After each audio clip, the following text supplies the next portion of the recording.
प्रथम चरित्र के ब्रह्मा ऋषि महाकाली देवता गायत्री छंद नंदा शक्ति रक्तदंतिका बीज अग्नि तत्व और ऋग्वेद स्वरूप है। श्री महाकाली देवता की प्रसन्नता के लिए प्रथम चरित्र के जप में विनियोग किया जाता है। भगवान विष्णु के सो जाने पर मधु और कैटव को मारने के लिए कमल जन्मा ब्रह्मा जी ने जिनका स्तवन किया था, उन महाकाली देवी का मैं सेवन करता हूँ। वे अपने 10 हाथों में खड्ग चक्र गदा बाण धनुष परिग शूल भुसुंडी मस्तक और शंख धारण करती हैं। उनके 3 नेत्र हैं। वे समस्त अंगों में दिव्य आभूषणों से विभूषित हैं। उनके शरीर की कांति नीलमणि के समान है तथा वे 10 मुख और 10 पैरों से युक्त हैं। मार्कंडेय जी बोले, सूर्य के पुत्र सावर्णी जो 8वें मनु कहे जाते हैं, उनकी उत्पत्ति की कथा विस्तार पूर्वक कहता हूँ, सुनो। सूर्य कुमार महाभाग सावर्णी भगवती महामाया के अनुग्रह से जिस प्रकार मनवंतर के स्वामी हुए, वही प्रसंग सुनाता हूँ। पूर्व काल की बात है। स्वरोच मनवंतर में सुरत नाम के एक राजा हुए थे, जो चैत्र वंश में उत्पन्न हुए थे। उनका समस्त भूमंडला पर अधिकार था। वे प्रजा का अपने और पुत्रों की भांति धर्म पूर्वक पालन करते थे। तो भी उस समय कोला विध्वंसी नाम के क्षत्रिय उनके शत्रु हो गए।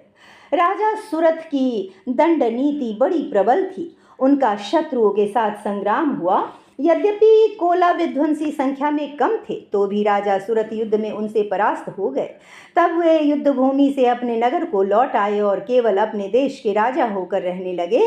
समूची पृथ्वी से अब उनका अधिकार जाता रहा, किंतु वहाँ भी उन प्रबल शत्रुओं ने उस समय महाभाग राजा सुरथ पर आक्रमण कर दिया।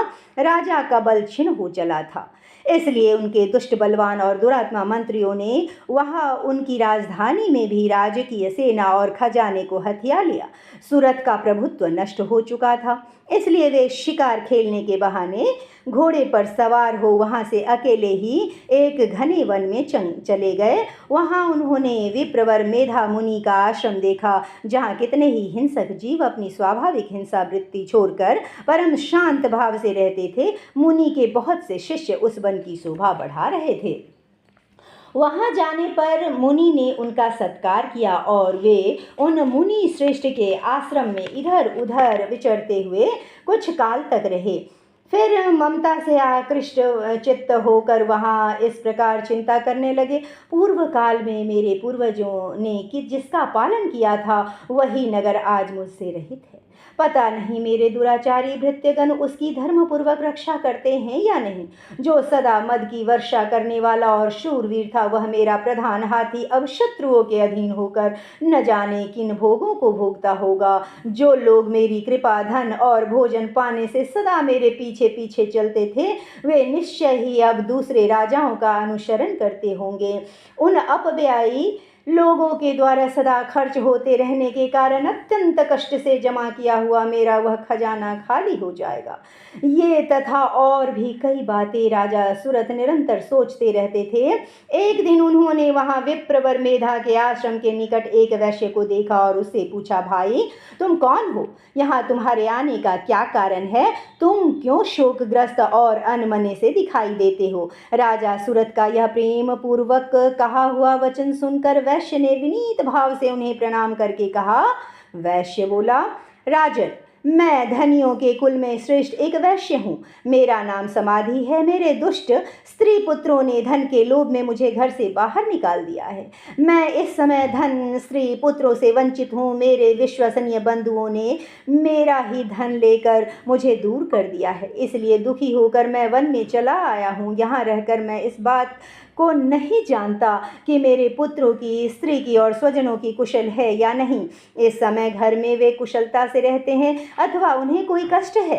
वे मेरे पुत्र कैसे हैं? क्या वे सदाचारी हैं अथवा दुराचारी हो गए हैं? राजा ने पूछा, जिन लोभी स्त्री पुत्र आदि ने धन के कारण तुम्हें घर से निकाल दिया, उनके प्रति तुम्हारे चित्त में इतना स्नेह का बंधन क्यों है?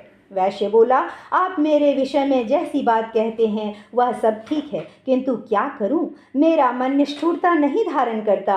जिन्होंने धन के लोभ में पड़कर पिता के प्रति स्नेह, पति के प्रति प्रेम तथा आत्मीय जन के प्रति अनुराग को तिलांजलि दे मुझे घर से निकाल दिया है, उन्हीं के प्रति मेरे हृदय में इतना स्नेह है महामने गुणहीन बंधुओं के प्रति भी जो मेरा चित्त इस प्रकार प्रेम मग्न हो रहा है, यही क्या है?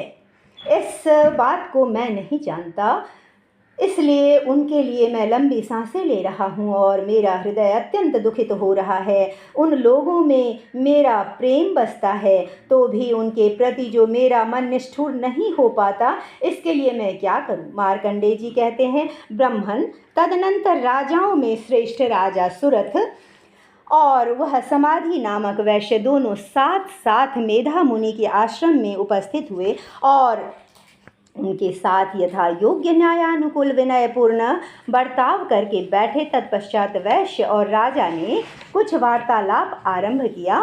राजा ने कहा, भगवान, मैं आपसे एक बात पूछना चाहता हूँ, उसे बताइए। मेरा चित्त अपने अधीन न होने के कारण वह बात मेरे मन को बहुत दुख देती है। जो राज्य मेरे हाथ से चला गया है, उससे और उसके संपूर्ण अंगों में मेरी ममता बनी हुई है। मुनि श्रेष्ठ, यह जानते हुए भी कि अब मेरा नहीं है, अज्ञानी की भांति मुझे उसके लिए दुख होता है। यह क्या है? इधर यह वैश्य भी घर से अपमानित होकर आया है। इसके पुत्र, स्त्री और भृत्यों ने इसे छोड़ दिया है। स्वजनों ने भी इसका परित्याग कर दिया है, तो भी यह उनके प्रति अत्यंत हार्दिक स्नेह रखता है। इस प्रकार यह तथा मैं दोनों ही बहुत दुखी हैं। जिसमें प्रत्यक्ष दोष देखा गया है, उस विषय के लिए भी हमारे मन में ममता जनित आकर्षण पैदा हो रहा है। महाभाग, हम दोनों समझदार हैं, हमारे मन में ममता जनित आकर्षण पैदा हो रहा है। महाभाग, हम दोनों समझदार हैं, तो भी हम में जो मोह पैदा हुआ है, यह क्या है? हम दोनों समझदार हैं, विवेक शून्य पुरुष की भांति मुझ में और इसमें भी यह मूढ़ता प्रत्यक्ष दिखाई देती है। ऋषि बोले, महाभाग, विषय मार्ग का ज्ञान सब जीवों को है, इसी प्रकार विषय भी सबके लिए अलग अलग है। कुछ प्राणी दिन में नहीं देखते और दूसरे रात में नहीं देखते, तथा कुछ जीव ऐसे हैं जो दिन और रात दोनों में बराबर ही देखते हैं। यह ठीक है कि मनुष्य समझदार होते हैं, किंतु केवल वही ऐसे नहीं होते। पशु, पक्षी और मृग आदि सभी समझदार होते हैं।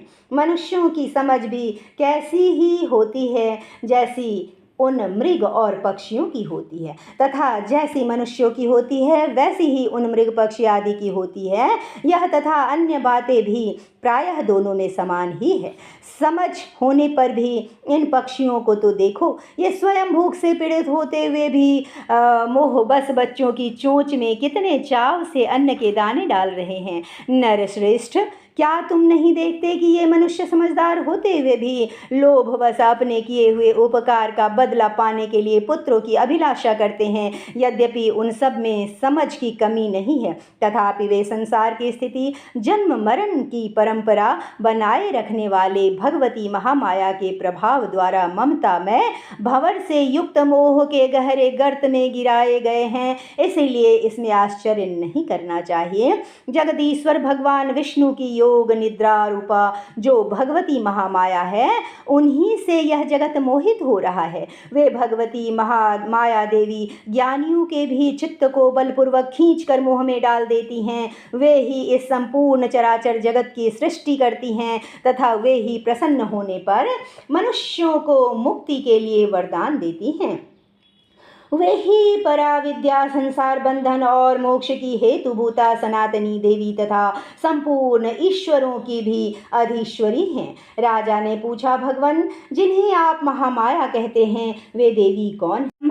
उनका प्रादुर्भाव कैसे हुआ तथा उनके चरित्र कौन कौन है? ब्रह्मवेताओं में श्रेष्ठ महर्षि, उन देवी का जैसा प्रभाव हो, जैसा स्वरूप हो और जिस प्रकार प्रादुर्भाव हुआ हो, वह सब मैं आपके मुख से सुनना चाहता हूँ। ऋषि बोले, राजन, वास्तव में तो वे देवी नित्य स्वरूपा ही हैं। संपूर्ण जगत उन्हीं का रूप है तथा उन्होंने समस्त विश्व को व्याप्त कर रखा है, तथापि उनका प्रकट्य अनेक प्रकार से होता है। वह मुझसे सुनो। यद्यपि वे नित्य हैं, अजन्मा हैं, तथापि जब देवताओं का कार्य सिद्ध करने के लिए प्रकट होती हैं, उस समय लोक में उत्पन्न हुई कहलाती हैं। कल्प के अंत में जब संपूर्ण जगत एक आर्णव में निमग्न हो जाता है, है और सबके प्रभु भगवान विष्णु शेषनाग की शैया बिछाकर योग निद्रा आश्रम ले रहे हो सो रहे होते हैं, उस समय उनके कानों के मैल से दो भयंकर असुर उत्पन्न हुए जो मधु और कैटव के नाम से विख्यात थे। वे दोनों ब्रह्मा जी का वध करने को तैयार हो गए। भगवान विष्णु के नाभि कमल में विराजमान प्रजापति ब्रह्मा जी ने जब उन दोनों भयानक असुरों को अपने पास आया और भगवान को सोया हुआ देखा, तब एकाग्रचित होकर उन्होंने भगवान विष्णु को जगाने के लिए उनके नेत्रों में जाग निवास करने वाली योग निद्रा का स्तवन आरंभ किया, जो इस विश्व की अधीश्वरी, जगत को धारण करने वाली, संसार का पालन और संहार करने वाली तथा तेज स्वरूप भगवान विष्णु की अनुपम शक्ति हैं। उन्हीं भगवती निद्रा देवी की भगवान ब्रह्मा स्तुति करने लगे। ब्रह्मा जी ने कहा, देवी तुम ही स्वाहा, तुम ही स्वधा, तुम ही वसटकार हो, स्वर भी तुम्हारे ही स्वरूप हैं, तुम ही जीवनदायिनी सुधा हो, नित्य अक्षर, प्रणव में आकार, उकार, मकार, इन तीन मात्राओं के रूप में तुम ही स्थित हो तथा इन तीन मात्राओं के अतिरिक्त जो बिंदु रूपा नित्य अर्ध मात्रा है जिसका विशेष रूप से उच्चारण नहीं किया जा सकता, वह भी तुम ही हो। देवी तुम संध्या, सावित्री और परम जननी हो। देवी तुम ही इस विश्व ब्रह्मांड को धारण करती हो, तुमसे ही इस जगत की सृष्टि होती है, तुम ही से इसका पालन होता है और सदा तुम ही कल्प के अंत में सबको अपना ग्रास बना लेती हो। जगन्मयी देवी, इस जगत की उत्पत्ति के समय तुम सृष्टि रूपा हो, पालन काल में स्थिति रूपा हो तथा कल्पांत के समय संसार रूप धारण करने वाली हो। तुम ही महाविद्या, महामाया, महामेधा, महास्मृति, महामोह स्वरूपा, महादेवी और महासुरी हो। तुम ही तीनों गुणों को उत्पन्न करने वाली सबकी प्रकृति हो। भयंकर कालरात्रि, महारात्रि और मोहरात्रि भी तुम ही हो। तुम ही श्री, तुम ही ईश्वरी, तुम ही ह्रीं और तुम ही बोध स्वरूपा बुद्धि हो। लज्जा, पुष्टि, तुष्टि, शांति और क्षमा भी तुम ही हो। तुम खड्गधारिणी, शूलधारिणी, घोर रूपा तथा गदा, चक्र, शंख और धनुष धारण करने वाली हो। वाण, भुसुंडी और परिग ये भी तुम्हारे अस्त्र हैं। तुम सौम्य और सौम्यतर हो। इतना ही नहीं, जितने भी सौम्य एवं सुंदर पदार्थ हैं उन सब की अपेक्षा तुम अत्यधिक सुंदरी हो।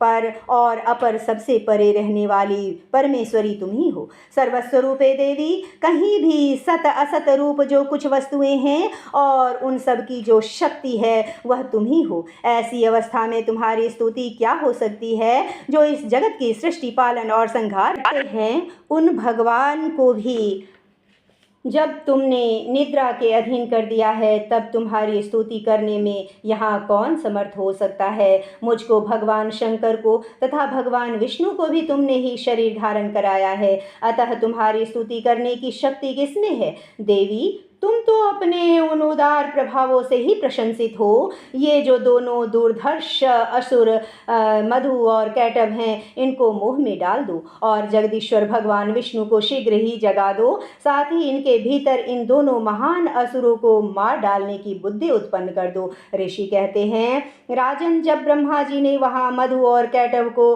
मारने के उद्देश्य से भगवान विष्णु को जगाने के लिए तमोगुण की अधिष्ठात्री देवी योग निद्रा की इस प्रकार स्तुति की, तब वे भगवान के नेत्र, मुख, नासिका, बाहु, हृदय और वक्षस्थल से निकलकर अव्यक्त जन्मा ब्रह्मा जी की दृष्टि के समक्ष खड़ी हो गईं। योग निद्रा से मुक्त होने पर जगत के स्वामी भगवान जनार्दन उस एक अर्णव के जल में शेषनाग की सैया से जाग उठे।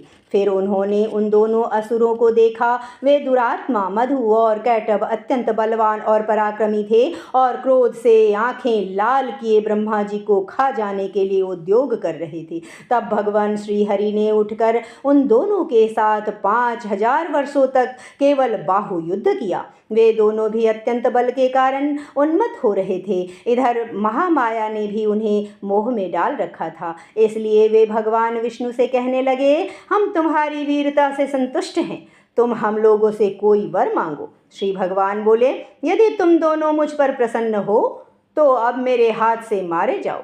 बस इतना सा ही मैंने वर मांगा है, यहाँ दूसरे किसी वर से क्या लेना है। ऋषि कहते हैं, इस प्रकार धोखे में आ जाने पर जब उन्होंने संपूर्ण जगत में जल ही जल देखा, तब कमल नयन भगवान ने कहा, जहाँ पृथ्वी जल में डूबी हुई न हो, जहाँ सूखा स्थान हो, वहीं हमारा वध करो। ऋषि कहते हैं, तब तथास्तु कहकर शंख चक्र और गदा धारण करने वाले भगवान ने उन दोनों के मस्तक अपने जांघ पर रखकर चक्र से काट डाले। इस प्रकार ये देवी महामाया ब्रह्मा जी की स्तुति करने पर स्वयं प्रकट हुई थी। अब पुनः तुमसे उनके प्रभाव का वर्णन करता हूँ, सुनो। इस प्रकार श्री मार्कंडेय पुराण में सावर्णिक मनवंतर की कथा के अंतर्गत देवी महात्म्य में मधु कैटभ वध नामक पहला अध्याय संपूर्ण हुआ।